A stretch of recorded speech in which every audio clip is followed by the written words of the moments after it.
ธรรมสวนาสี่ครั้งวันพระชาวพุทธานุสรณ์เข้าวัดฟังธรรมจำศีลสังวรทำบุญสุนทรศีลธรรมนำพาขึ้นแรม8 ค่ำวันธรรมสวนาเลิกละก่อกรรมทำบาปหยาบช้ากลางเดือนสิ้นเดือนเตือนกายวาจาจิตใจไปหาคุณงามความดีประพฤติยึดธรรมประจำชีวิตทุกวันเป็นนิจ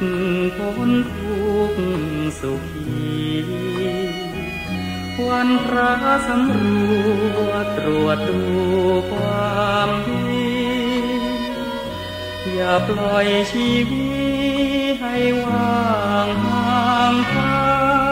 งระฆังกังวานแววผ่านลมพัดเสียงสวดธรรมวัดวังเวงแววสังเสียงพระพร่ำแจ้งแสดงพระธรรมเอกลักษณ์เลิศล้ำประจำชาติไทย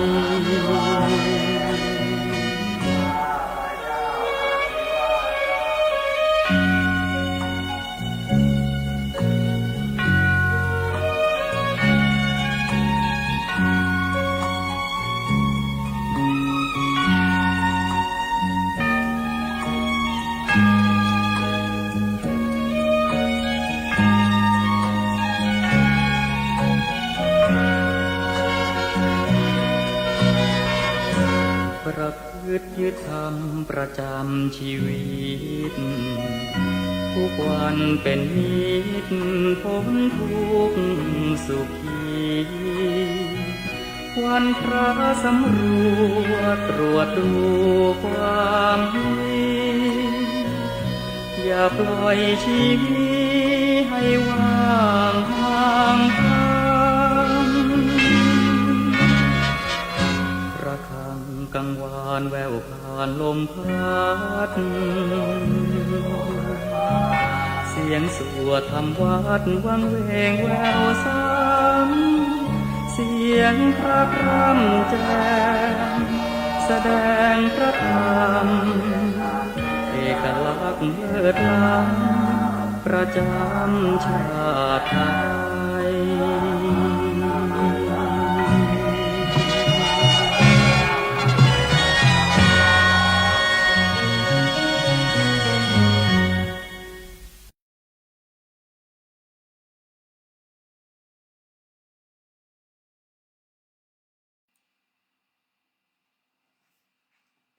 เจริญพรท่านสาธุชนทั้งหลายรายการธรรมทานจากวัดพุทธปัญญาเมืองพโมนารัฐแคลิฟอร์เนียประเทศสหรัฐอเมริกามาพบกับท่านผู้ฟังท่านผู้ชมในวันที่27เดือนกุมภาพันธ์พุทธศักราช2568เจริญพรโยมรมรวินจารุกุลศิลป์สวัสดีครับท่านอาจารย์พระครูโชติธรรมบัณฑิตเจริญพรโยมเค้นธนา3ท่านในรายการธรรมทานจากวัดพุทธปัญญาเราก็คงจะเดินหน้าศึกษาอริยมรรคมีองค์8เป็นข้อไป เพื่อให้เกิดความรู้ความเข้าใจความคุ้นเคยต่อหลักธรรมะคืออริยมรรคมีองค์8นี้ ในเรื่องราวต่างๆอย่างละเอียดละออกันวันนี้เราก็จะใช้เวลาในการศึกษากันเรื่องสัมมาสติ เจริญพรโยมสุนิตวงศ์สุเทพก็จะอ่านตัวบทจากหนังสือสวดมนต์แปลฉบับส่วนโมกข์แปลโดยหลวงพ่อพุทธทาสกัตตมาจะภิกขเวสัมมาสติดูก่อนภิกษุทั้งหลายความระลึกชอบเป็นอย่างไรเล่าอิทัปภิกขเวภิกขุดูก่อนภิกษุทั้งหลายภิกษุในธรรมวินัยนี้กายเยกายานุปัสสีวิหารติเป็นผู้พิจารณาเห็นกายในกายอยู่เป็นประจำอาตาปีสัมปชาโนสติมาวินัยโลเกอภิชาโทมนัสสังมีความเพียรเครื่องเผากิเลสมีสัมปชัญญะมีสติถอนความพอใจ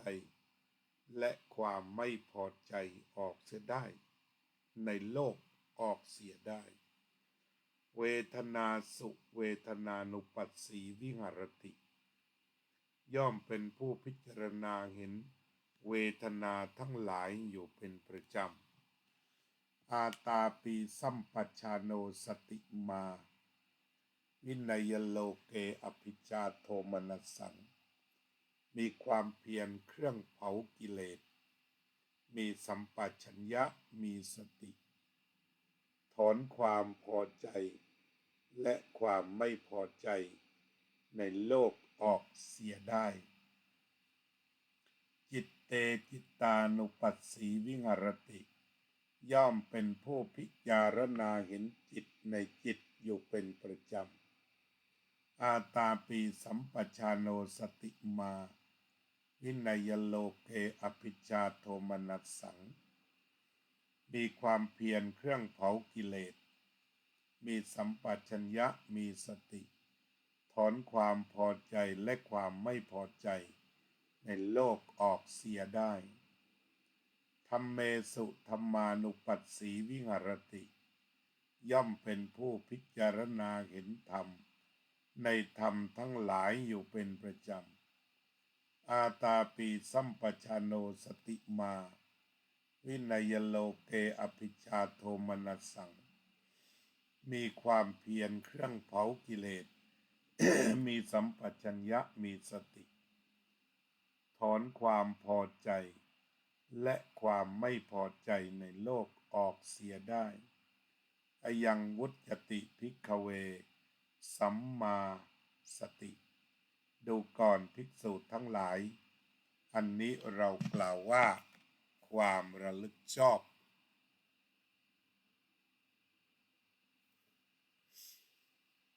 นี่ก็ขอทักทายคุณโยมกัลยาว่องทิพย์คงคาคุณโยมนพรัตน์บุญกอบคุณโยมสมควรกตาธิการคุณโยมจิรารัตน์เกียรติสันติกุลคุณโยมสุพนิกาฉายาลักษณ์ขอเรียนเชิญทุกท่านยินดีต้อนรับขอบอกขอบใจขอบน้ำใจของทุกท่านที่กระตือรือร้นในการเข้ามาศึกษาความประทับใจต่อธรรมะบทนี้ก็มีว่า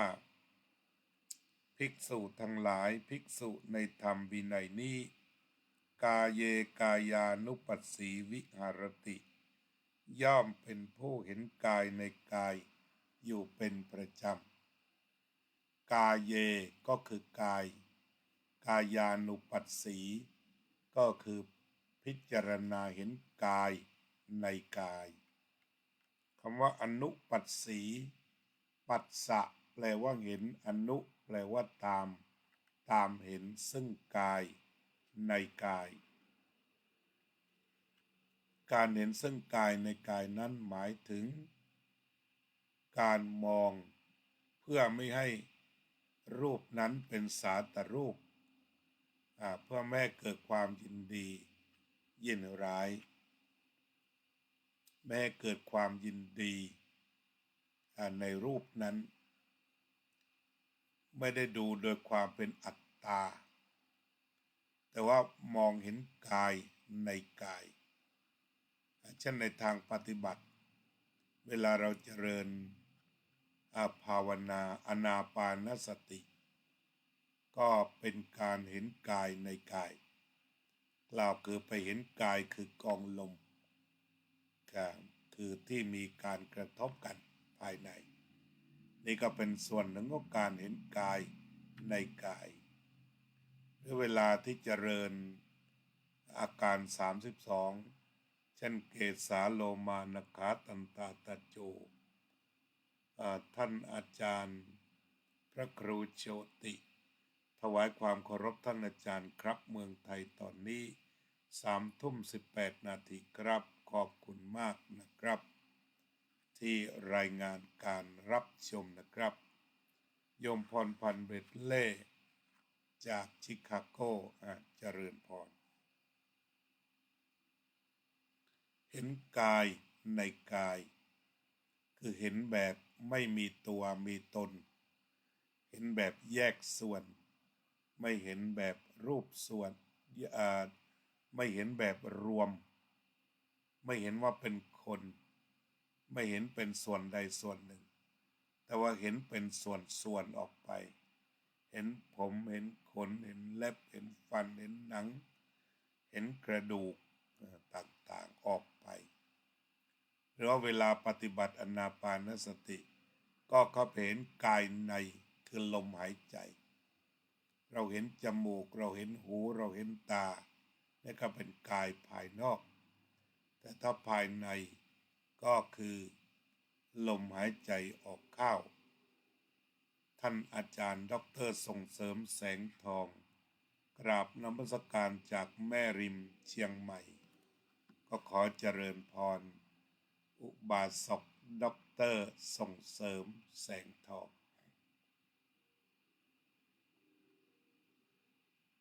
ตรงนี้เราก็อยู่กายในกายจุดประสงค์ก็เพื่อที่จะให้การเห็นนั้นไม่ไปสร้างปิยรูปหรือสาตะรูปว่าน่ารักน่าใคร่น่าพึงใจแต่เห็นสักว่าเห็นโดยเห็นจนกลายเป็นอนัตตาเพราะว่าการเห็นเองก็เป็นอนัตตาและก็รูปนั้นก็เป็นอนัตตาจึงไม่มีอะไรที่น่าใคร่น่ายึดน่าถือน่าเอาน่าเป็นนี่เรียกว่าพิจารณาเห็นกายในกายอยู่อาตาปีสัมปชานโนสติมาวินัยโลเกอภิชาโทมนัสสังอาตาปีมีความเพียรเครื่องเผากิเลสมีความเพียรในที่นี้ท่านใช้คำว่าอาตาปีโยมกฤษณะฉายากุลเจริญพรอาตาปีแปลว่าความเพียรเครื่องเผากิเลสการใช้คำว่าอาตาปีกับการเจริญสติก็มีชัดเจนว่าเจริญสติเพียรทำอะไรเพียรเผากิเลสความเพียรมันก็มีสองอย่างคือเพียรเผากิเลสแล้วก็เพียรเพิ่มกิเลสการดื่มน้ำเมาการเที่ยวกลางคืนการดูการละเล่นการเล่นการพนันการคบชั่วเป็นมิตรเกลียดคร้านการทำงานคือมีความเพียรเครื่องเพิ่มกิเลสการเที่ยวตามเทคผับคลับบาร์คาราโอเกะ เพื่อการดื่มการเล่นการสนุกสนาน Entertainment Complex ทั้งหลายทั้งปวงในโลกนี้ก็คือเป็นสถานบันเทิงที่เพิ่มกิเลสเพราะมันเพิ่มมาจากนันทิแต่ขณะเดียวกันโบสถ์วิหารทั้งหลายที่คนเข้าไป และทำพิธีกรรมอย่างถูกต้องไม่ว่าจะเป็นสวดอ้อนวอนจะเป็นละหมาดหรือจะเจริญสมาธิภาวนาก็เป็นความเพียรเครื่องเผากิเลส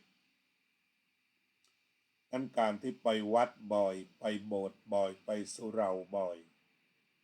ก็คือถ้าไปเข้าถึงธรรมก็จะเพียรไปเผากิเลสแต่ถ้าว่าไปเทคผับคลับบาคาราโอเละหลวงพ่อปัญญาเรียกว่าคาราโอเละก็จะพบว่าไปเพิ่มกิเลสเพราะนั้นอาตาปีความเพียรในที่นี้เพียรเผากิเลสมั่งนั่งเพียรฟังธรรมะกันเพียรเจริญสติดูลมหายใจเข้าออกให้มีแต่ดูแล้วก็มีแต่ลมไม่มีกิเลสนั้นกระบวนการเจริญสติก็คือเป็นความเพียรเครื่องเผากิเลส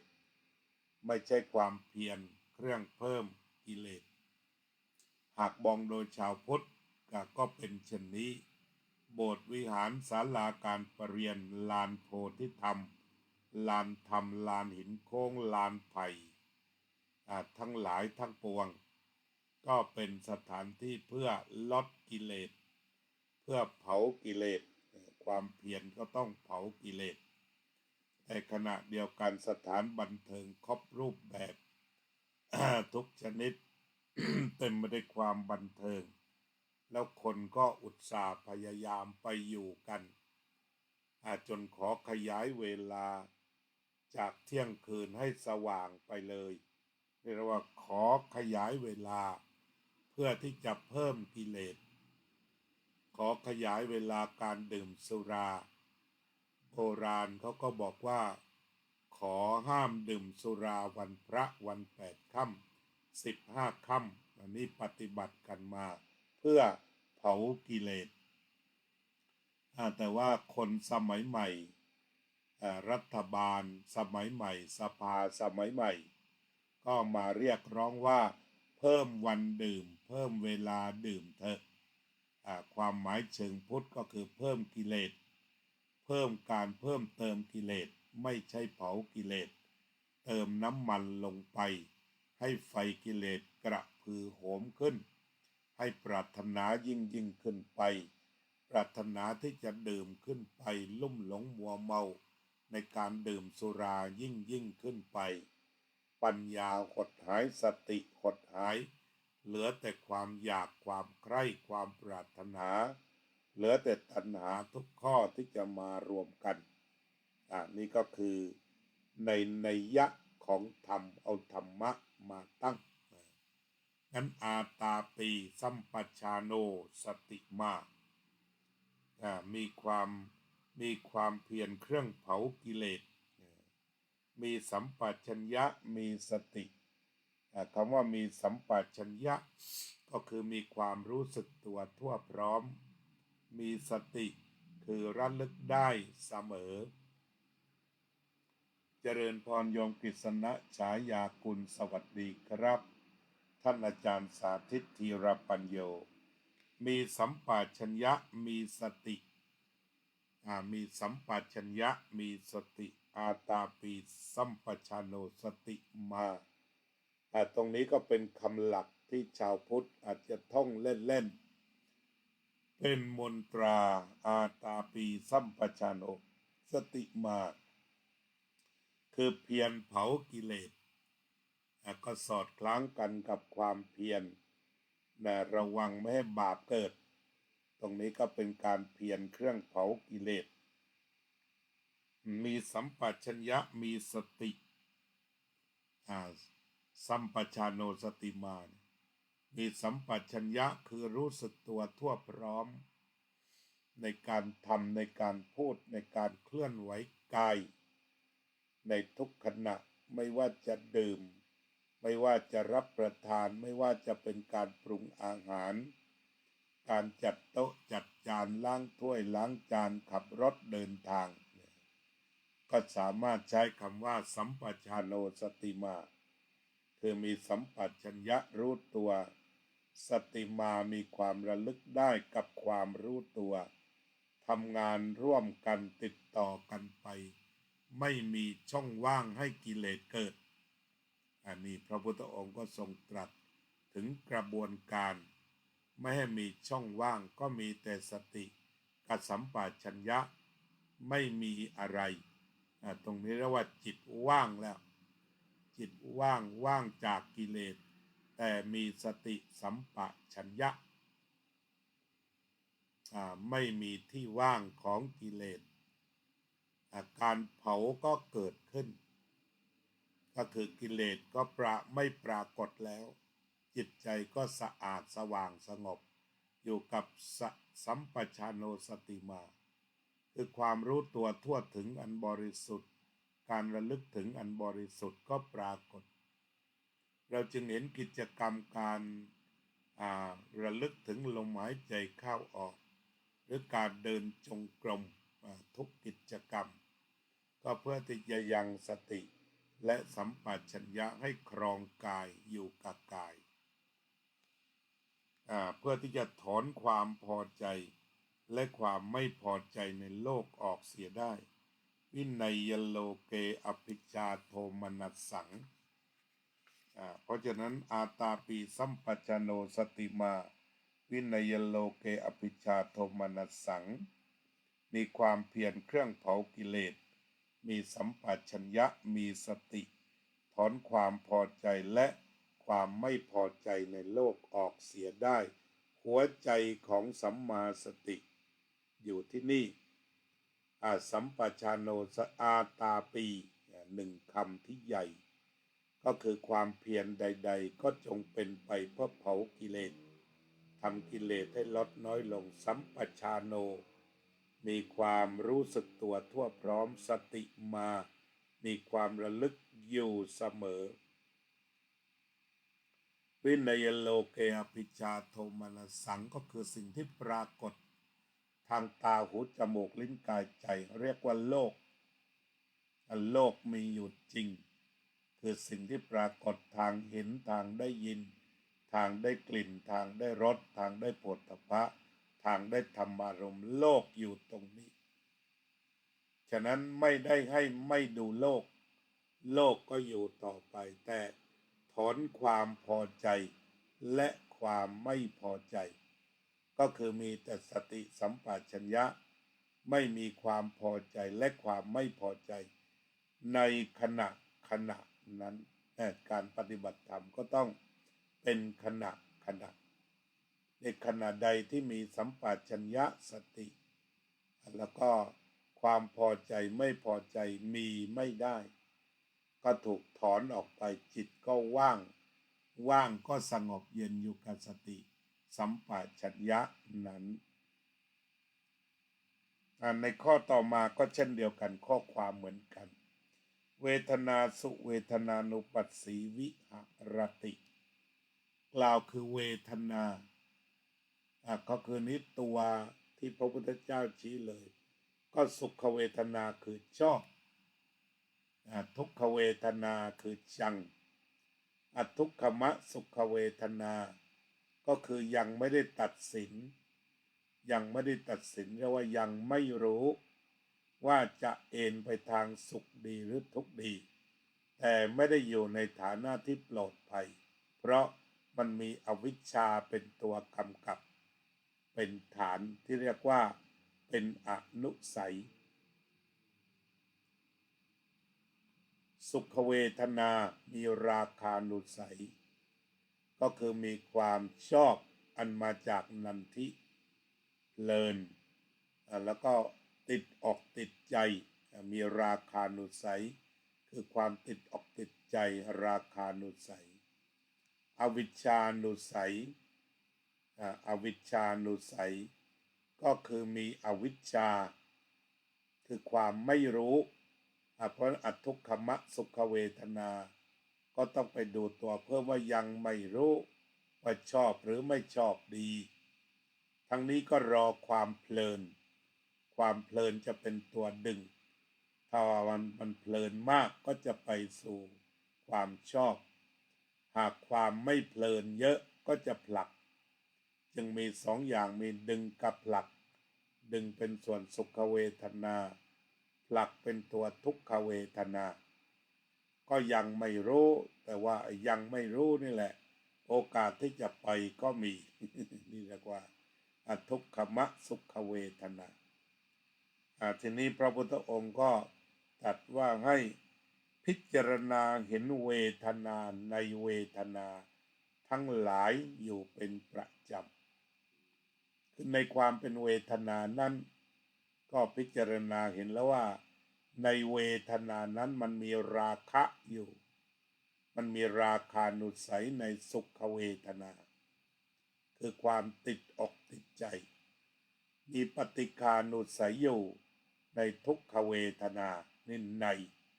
ก็คือในอยู่ตรงนี้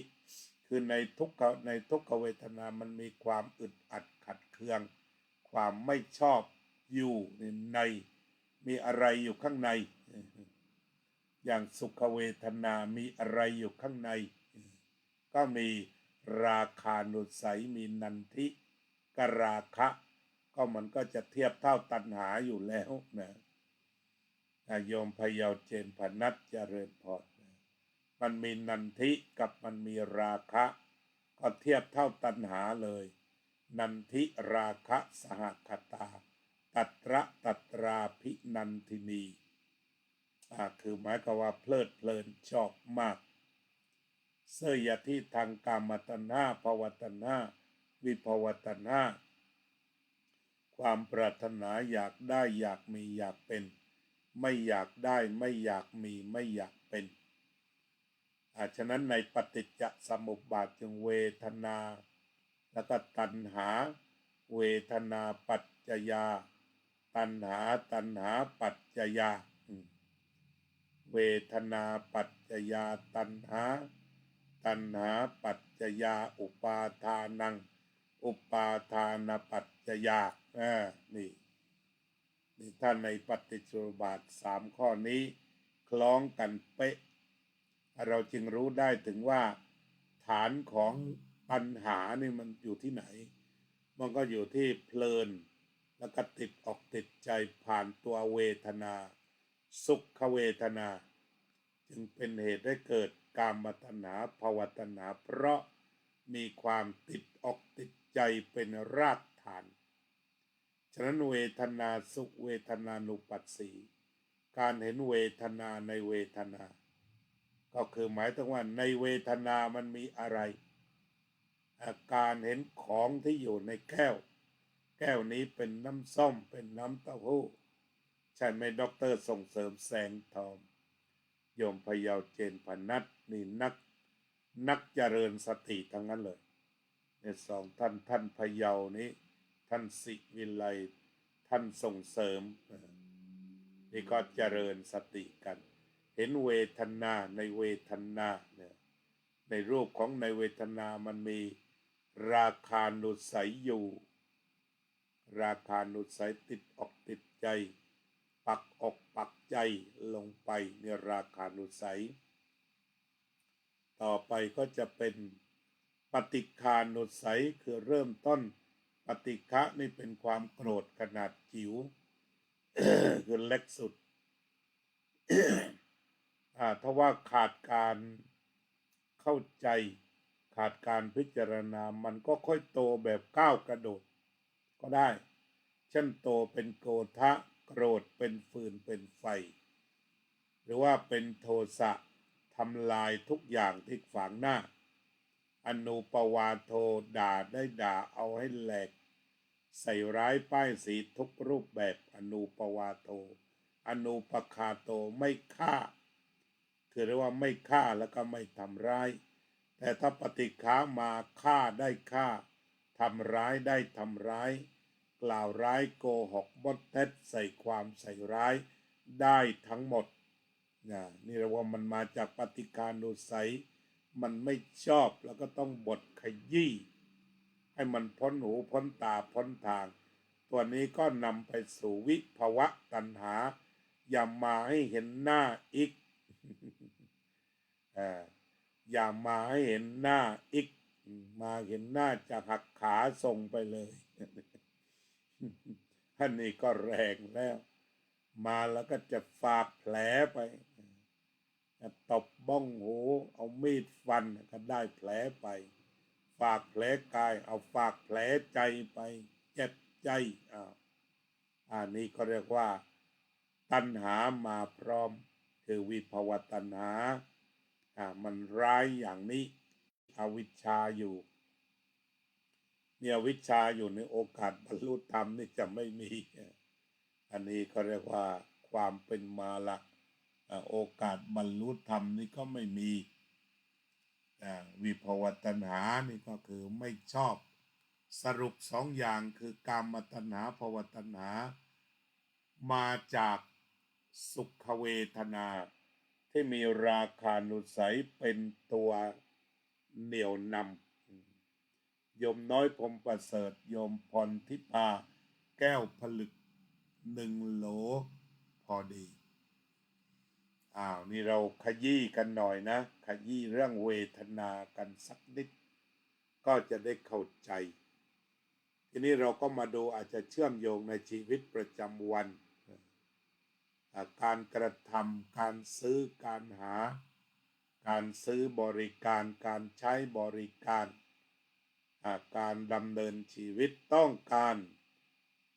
ความชอบใจทั้งสิ้นถ้าใครหรือองค์กรใดหรือผู้ใดสนองความพึงใจกีฬาประเภทไหนสินค้าอะไรพระวัดไหนเกจิไหน ถ้าสนองตอบนันทิคือเพลินได้ชอบได้ชอบมากได้ติดใจได้ก็เรียกว่า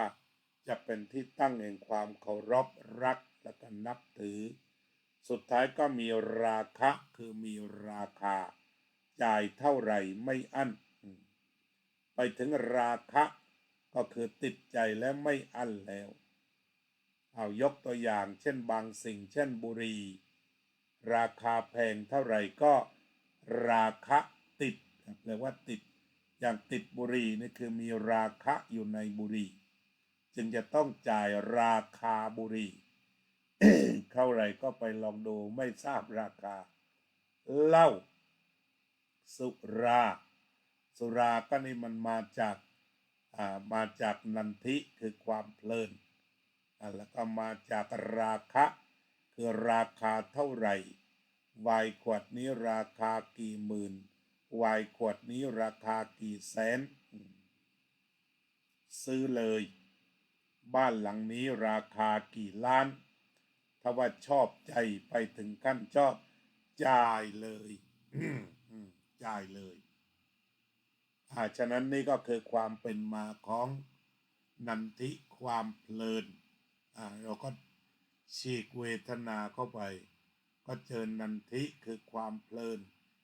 ราคะก็คือติดใจแล้วก็ให้ราคาเป็นวัตถุเป็นบ้านเป็นสิ่งของหลากหลายมากมายนี่ก็เหตุก็คือมาจากติดใจ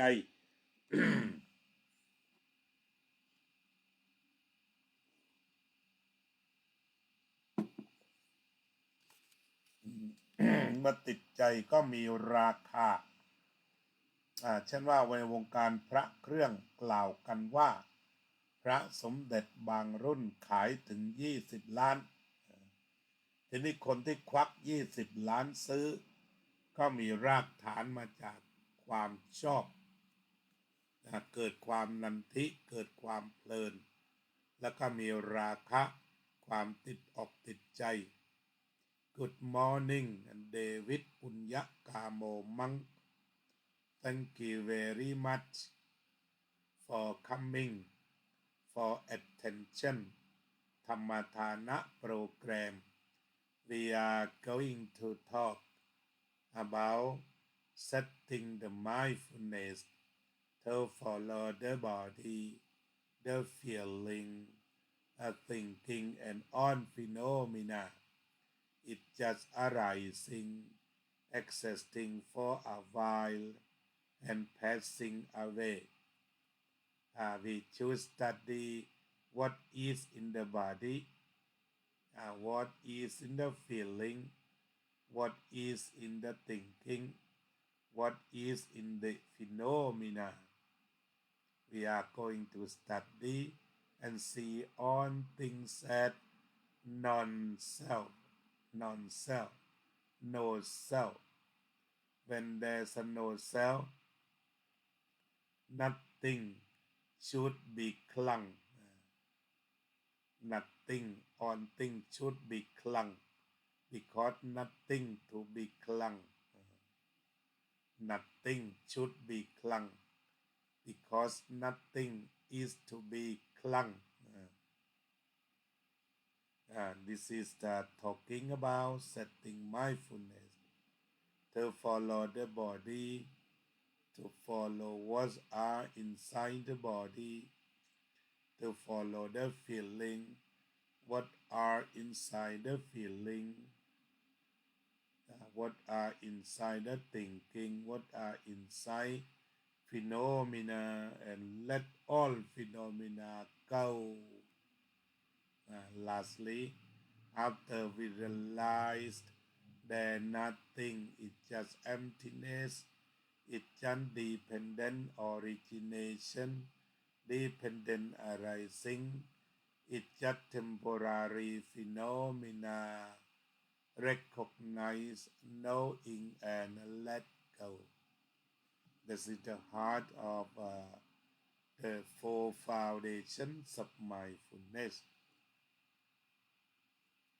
Okay, you have program to translate into English. I go on Thai language. อันนี้เรียกว่ามาพิจารณาเวทนาที่เรียกว่าเป็นเหตุของตัณหาแต่มันเป็นเรื่องใหญ่ก็เหมือนเดิมจะต้องอาตาปีตามเผามันเผากิเลสเผาแล้วจะมีสัมปชัญญะมากขึ้นสติมากขึ้นราคะเผาไปปฏิฆะเผาไปคือความชังอวิชชาเผาไปคือไม่รู้เผาอะไรในเวทนาก็เผาราคะเผาปฏิฆะเผาอวิชชาแล้วก็สุดท้ายก็ถอนความพอใจความไม่พอใจก็คือถอนเวทนานี่แหละถอนตัวความพอใจไม่พอใจต่อไปจิตเตจิตานุปัสสีวิหารติเป็นผู้พิจารณาเห็นจิตในจิตอยู่เป็นประจำอาตาปิสัมปชานโนสติมาวินัยโลเกอภิชาโทมนัสสังมีความเพียรเครื่องเผากิเลสมีสัมปัญญะมีสติแล้วก็ถอนความพอใจและความไม่พอใจในโลกออกเสียได้ถอนความพอใจในโลกในที่นี้อยู่ที่ไหนก็อยู่ที่การเห็นการได้ยินการได้กลิ่นการได้รสการได้สัมผัสการได้คิดปล่อยสิ่งเหล่านี้ไปโดยถอนความพอใจและความไม่พอใจยังคิดอยู่ยังลิ้มรสอยู่ยังเห็นอยู่เพียงแต่ว่าถอนความพอใจและความไม่พอใจในสิ่งนั้นคิดก็ยังคิดอยู่แต่ถอนความพอใจและความไม่พอใจในเรื่องที่คิดถ้ามันมีความพอใจมันก็จะเป็นกามตัณหาภวตัณหาถ้าไม่พอใจก็เป็นวิภาวตัณหาก็นำไปสู่อุปาทานและทุกข์พระพุทธองค์จึงให้ทรงพิจารณาเห็นจิตในจิตและสภาวะจิตทั้งปวงก็คือเกิดขึ้นตั้งอยู่ดับไปอุปชิตตวานิรุชชันติเกิดขึ้นแล้วย่อมดับไปเตสังวูปัสสโมสุขโขการระงับการปรุงแต่งจิตก็คือปรุงแต่งด้วยความชอบด้วยความชังด้วยตัณหาด้วยนันทิด้วยราคะไม่ปรุงแต่งจิตแล้วเตสังวูปัสสโมสุขโขก็จะมีความสุขที่สุดต่อไปก็เป็นธัมเมสุธัมมานุปัสสีวิหารติ ย่อมพิจารณาเห็นธรรมในธรรมทั้งหลายอยู่เป็นประจำพิจารณาเห็นธรรมในธรรมทั้งหลายอยู่เป็นประจำกล่าวคือพิจารณาเห็นตัวธรรมะธรรมะก็คือสภาวะแห่งความจริงมาจากเหตุปัจจัยเช่นว่าการเห็นก็เป็นธรรมะเพราะว่ามีตามีรูปมีวิญญาณสำเร็จเป็นการเห็นทางตาธรรมะก็ปรากฏทางตาต่อไปก็เรียกว่าการได้ยินก็เป็นธรรมะเพราะว่าประกอบด้วยความเห็นประกอบด้วยตาประกอบด้วยรูปประกอบด้วยเสียงประกอบด้วยหูแล้วก็วิญญาณมาพบกันก็เรียกว่าได้ยินการได้กลิ่นก็มีจมูกมีกลิ่นมีวิญญาณก็เป็นการได้กลิ่นโลกอยู่ตรงนี้นี่คือโลกทั้งหมดเนี่ย อยู่ในเนี้ยอยู่ในโลกทั้งหมดเลยรสรสก็มีลิ้นแล้วก็มีสิ่งที่มาให้กินเรียกว่ารสแล้วก็ต่อไปก็คือมีวิญญาณมีวิญญาณอีกก็เกิดการรับรู้ทางลิ้นเกิดการลิ้มรสขึ้นต้องอาศัยวิญญาณต่อไปก็กายกับโผฏฐัพพะกายโผฏฐัพพะแล้วก็ประกอบด้วยวิญญาณก็เป็นการสัมผัสหนาวร้อนอ่อนแข็งตึงหย่อนธรรมะก็อยู่ตรงนี้ เพราะแปลว่ามันเกิดจากเหตุปัจจัยทีนี้ต่อไปก็เป็นธรรมารมณ์คือจิตที่น้อมนึกไป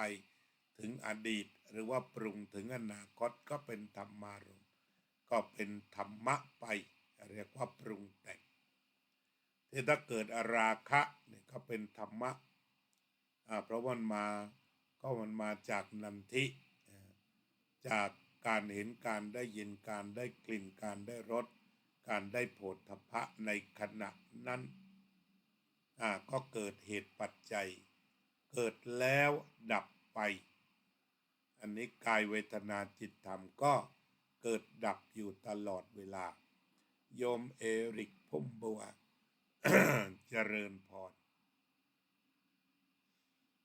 นี่ก็คือเรื่องของสัมมาสติสัมมาสติที่เรานำมาสนทนากันในวันนี้คีย์เวิร์ดหรือคำสำคัญอาตาปีความภาคเพียรอาตาปีความเพียรเครื่องเผากิเลสคำนี้เป็นคำใหญ่ในทางพระพุทธศาสนาทีนี้เมื่อฟังแล้วบางทีอาจจะเหตุผลไม่พอสำหรับคนที่ไปในกระแสตัณหาก็บอกว่าถ้าเผากิเลสแล้วจะหมดพลังก็ไปเข้าใจผิดว่ามันเป็นพลังงานชนิดหนึ่งก็จะต้องเติมกิเลสกันไป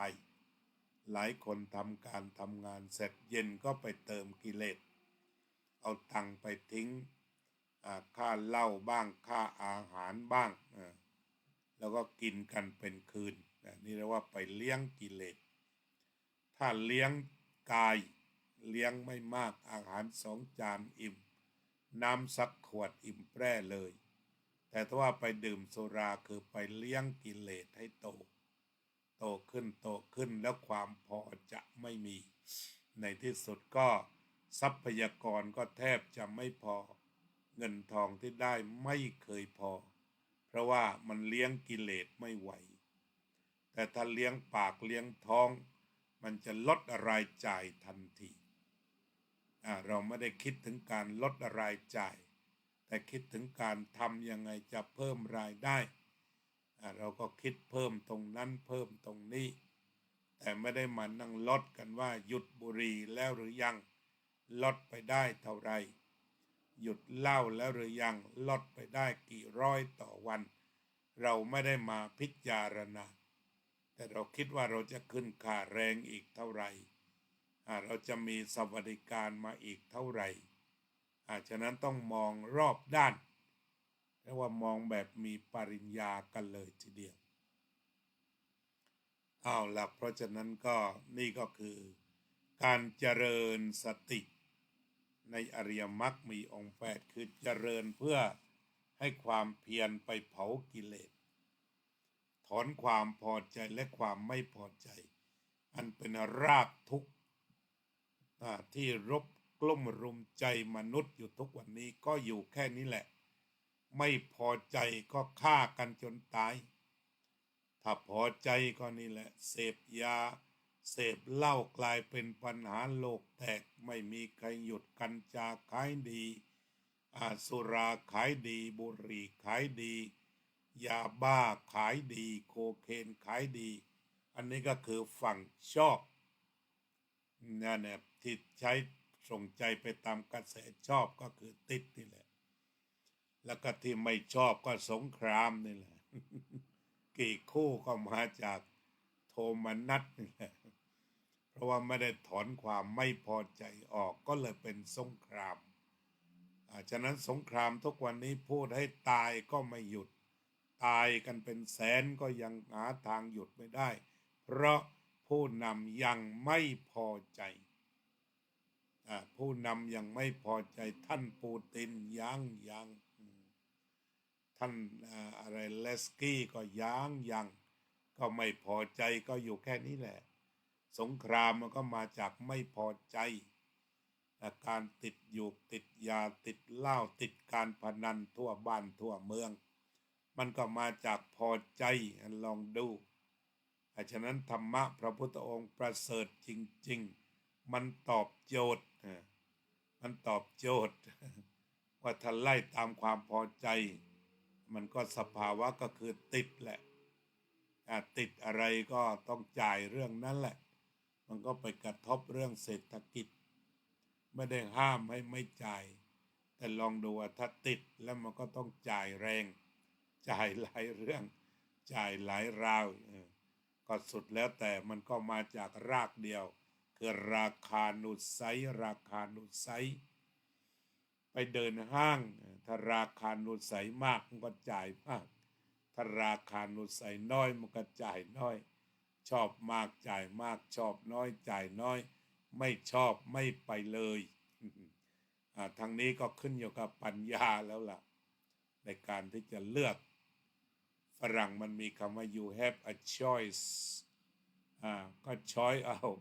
จะเลือกจ่ายให้หนักจ่ายทุกอย่างที่มันชอบซื้อของทุกอย่างที่มันชอบก็เอาตามสบายเธอโยมไม่ได้ห้ามนะอันที่ฟังเทศเราก็คิดว่าห้ามแต่เพียงแต่มาตีแผ่ว่ามันเหนื่อยไหมที่จะกว้านทุกสิ่งทุกอย่างที่ชอบมาไว้ในอ้อมกอดทั้งหมดแล้วก็จะฆ่าแล้วก็ปราบปรามสิ่งที่มันไม่ชอบให้เหี้ยนเตียนมันทำได้ไหมความจริงมันได้แค่ไหนแต่ถ้ามันทำยากมันก็ไปถอนถ้าถอนความพอใจและความไม่พอใจมันก็ไปต้องไปลุ่มไปหลงไปเบียดเบียนใครต้องไปจ่ายมากเอาถ้าเดินไปสมมติมีรองเท้าอยู่4 คู่รองเท้าคู่ที่5นี่ชอบนะถ้าชอบแล้วก็ซื้อไปตามนั้นเงินมันไม่ถึงก็ไม่เป็นอะไรผ่อนส่งเอาบัตรเครดิตมาเนี่ยก็ปัญหาก็เริ่มทันทีแต่ถ้าไปถอนใจซะว่าโอ้ย4 คู่ก็พอใช้แล้วดูแลให้ดีไปอีกนานถ้าปัญญามันเกิดก็เรียกว่าถอนความพอใจออกเสียตรงนั้นทำไมพอใจเกลียดขี้หน้าคนนี้จะยิงทิ้งซะเลยนะโอ้ถ้าคิดยิงแล้วลำบากต้องจ้างมือปืนจะต้องหนีเร้นเซ้นซ่อนจะต้องจ่ายเงินจำนวนมากผิดพลาดโดนประหารชีวิตผิดพลาดก็เข้าไปอยู่ในคุกตลอดชีวิตก็สติมาเลย สัมปชัญโนสติมาโอ้ยไม่ฆ่าดีกว่าไม่เกลียดดีกว่าเดี๋ยวก็ตายแล้วคิดง่ายๆก็จบถือว่าไอ้ชังนั้นมันตายคอหักลงไปตรงนั้น โอกาสที่จะไปเป็นมือปืนรับจ้างหรือมือปืนจริงหรือต้องเป็นนักโทษหนีเข้าคุกหรือจะต้องเป็นผู้จ้างวานก็จบไปพร้อมกับความไม่พอใจที่จบลงขณะเดียวกันคิดอยากจะดื่มไวน์สักขวดไวน์ขวดละ10,000ไม่ได้เคยดื่มเลยอยากจะดื่มอยากจะดื่มแต่ตอนนี้มีตังอยู่5,000จะทำอย่างไรถ้าซื้อไวน์ขวดละ10,000ก็เป็นหนี้5,000เป็นหนี้5,000ไวน์ขวดนั้นดื่มแล้วเป็นยังไงดื่มแล้วไม่นานก็ปัสสาวะออกหมดแล้วที่เหลือก็คือหนี้สินเพื่อดื่มแล้วก็ปัสสาวะเหมือนน้ำทั่วไปแล้วก็ถอนความพอใจของไวน์ออกไปเสียก็เหลือแต่จิตว่างๆไม่กระวนกระวายตัง10,000ก็เหลือเท่าเดิมได้ไปซื้อของอื่นที่มันไม่ก่อปัญหากับชีวิตอันนี้เรื่องศึกษาเรื่อง สติเรื่องสัมมาสติมันก็จะนำมาใช้ในชีวิตได้อย่างที่ก็บอกตอบโจทย์ไหมถ้าจะตอบโจทย์ก็ฟังนานๆหน่อยเรียกว่าเข้ามาจับเขาคุยกันถ้าว่ามันตอบโจทย์หรือมันไม่ตอบโจทย์ แต่ถ้าวับเดียวหนีมันก็ไม่ตอบโจทย์เพราะมันไม่เข้าใจว่ามันในตัวปัญหามันฝังอยู่ตรงไหน อะไรมันฝังอยู่เบื้องหลังไอ้ความชอบที่อยากจะกอบโกยเอามาไว้เป็นของตนเสียทั้งหมดปัญหาอยู่ที่นั่นแหละปัญหาความชอบชังนั่นแหละปัญหาความชอบชังมันอยู่ตรงนี้ปัญหา call center ที่สร้างความเสียหายเป็นพันล้านมันก็อยู่ที่เอาของชอบมายั่วแล้วก็ไปติดนะติดชอบโอนเลยอยู่ตรงนี้นี่อย่างท่านผู้มีเกียรติสูงทั้งหลายกินข้าวมื้อละ7,000นี่หลักฐานชัดเจนทำไมอาหารอะไรตั้ง7,000อาหารอะไรเลี้ยงอะไรกัน7,000ก็มีและเป็นหมื่นเป็นแสนก็มี แต่ถ้าอาหารแท้ๆเนี่ยมันจะถึงหรือเปล่ามันจะบวกหน้าบวกตาบวกศักดิ์บวกสีเข้าไปเพราะนั้นก็เรียกว่าท่านผู้มีเกียรติ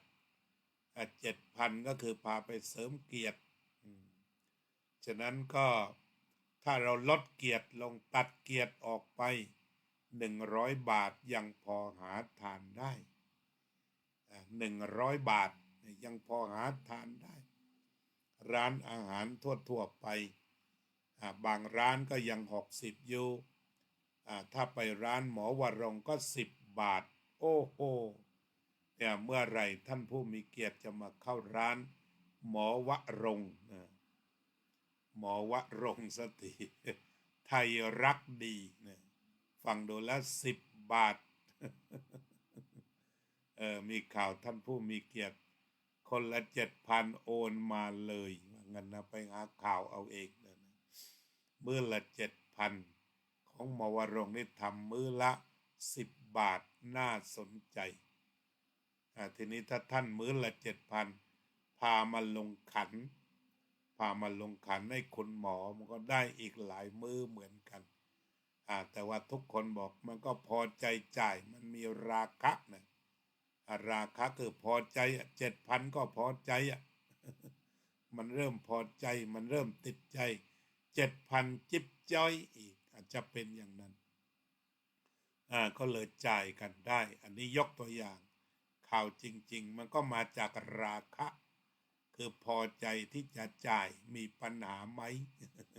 ถ้าจะปฏิฆะซะหน่อยแล้วมีปัญหาอะไรเขามีจ่ายอันนี้เกิดปฏิฆะขึ้นมาแต่ว่าก็ดีก็พามาเล่าเป็นตัวอย่างเฉยๆเกิดว่ามันในอำนาจของนันทิอำนาจของราคะมันก็สุดท้ายมันลงที่จ่ายได้อันนี้เป็นต้น ก็เป็นอันว่าวันนี้เจริญเวทนานุปัสสนากันหน่อยนะให้เหลือแต่สติกับลมหายใจออกเข้านอกนั้นไม่เหลืออะไรลองดูกัน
สัพเพ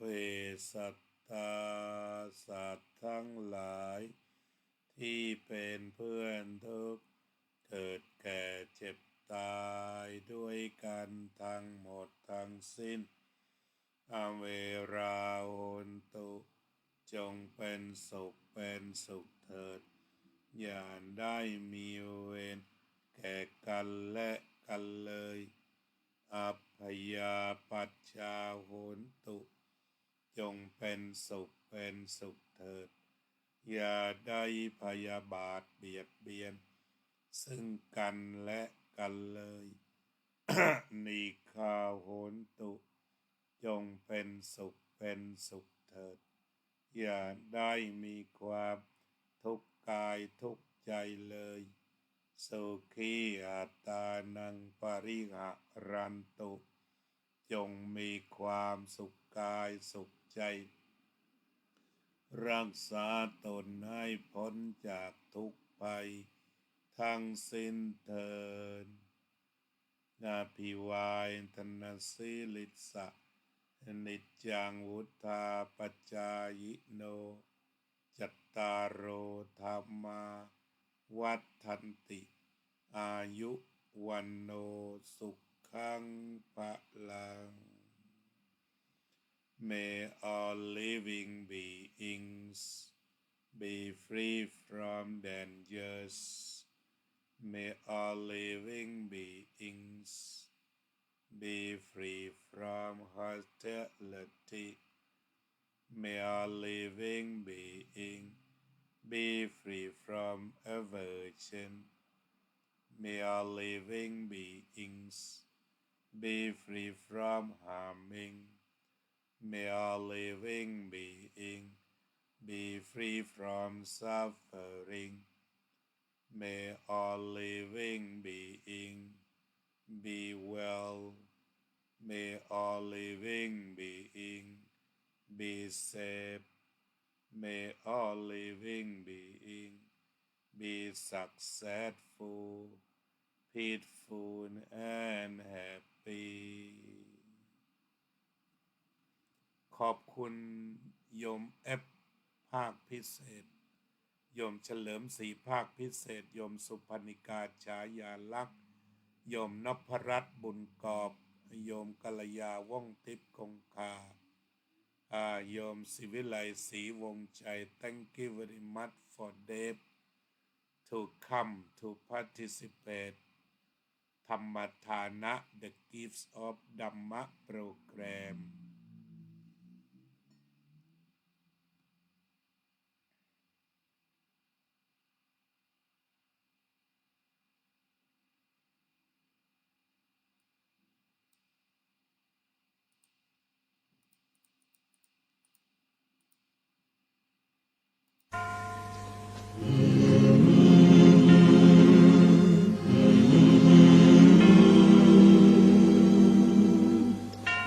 พ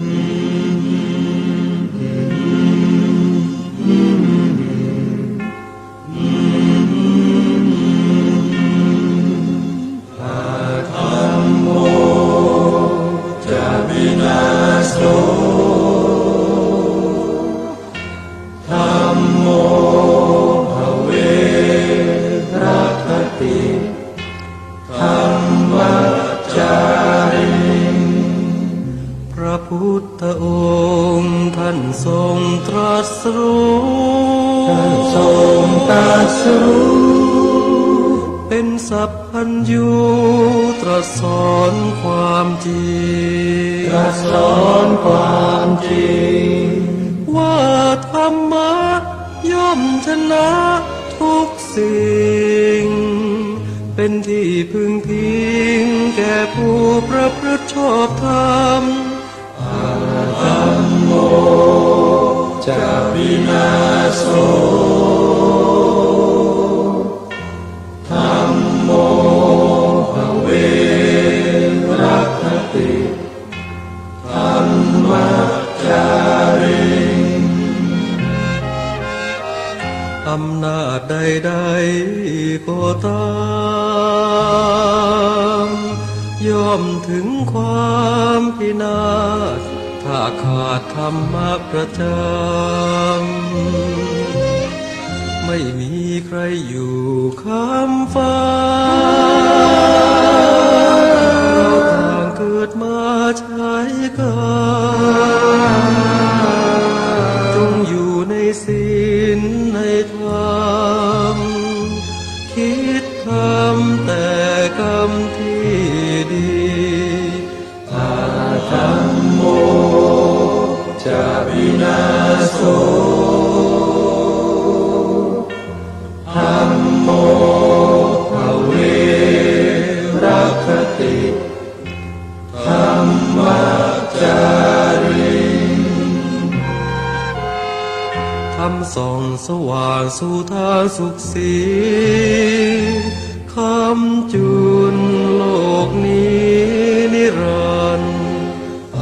ร์ธัมโมจะวินาโส